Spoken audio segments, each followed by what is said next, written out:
So let's just have a fun conversation about poop. Great. Yes. Okay, yes. Because how else does one really talk about this? It strikes me in our trying to report this story, photograph this story, and write about it, that one of the big issues is it's a hard thing to talk about for a lot of people. This is a problem that largely has been solved in our country for 100 years, and so it's very hard to kind of clear that first hurdle of just raising awareness. You know, in the developing world, a case of diarrhea is life-threatening, and you know, whereas if it happens to one of our kids, maybe they miss a day of school.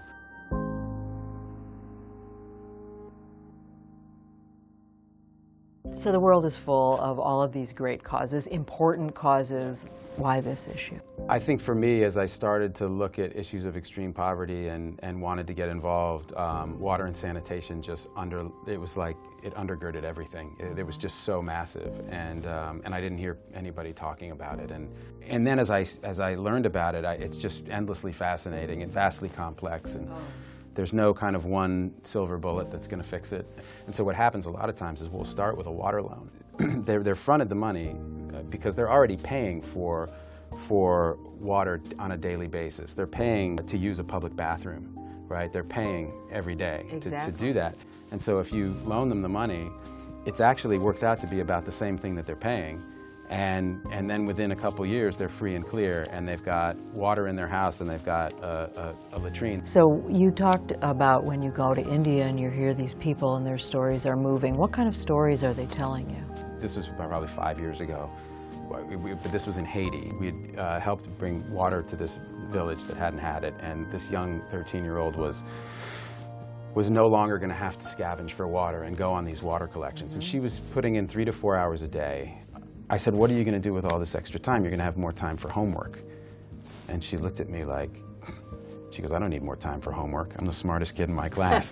So I was just like, all right, hot shot. Well, what are you going to do with this extra time? And she looked at me and she said, I'm going to play. Oh, that's a great story. Yeah, and it just buckled me because I went, you know, like these kids shouldn't be burdened with these things, you know, and this extreme poverty is this tremendous burden, and whether you're scavenging for water or whether you're a little girl who's waiting for it to get dark so that you can go out and defecate, you know, and put yourself at risk, you know, because that's a whole other aspect to it, is there are these, you know, predatory men who are waiting for these girls. Those kids should be playing. That's what they should be thinking about. That's what our kids think about. So the UN, I think, has tried to say that by 2030 they want to make it you know, a goal to really not have open defecation. Do you think there's any way that, you know, the world could come close to that? Definitely.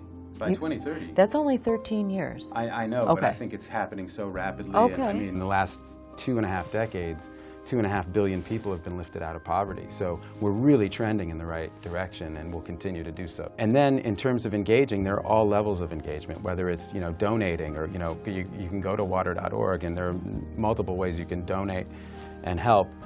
I think the takeaway for me is because our loan programs are what we call water credit has been working so well. It's a very positive experience, and that's what I would want your readers to know, is that there are these solutions that work.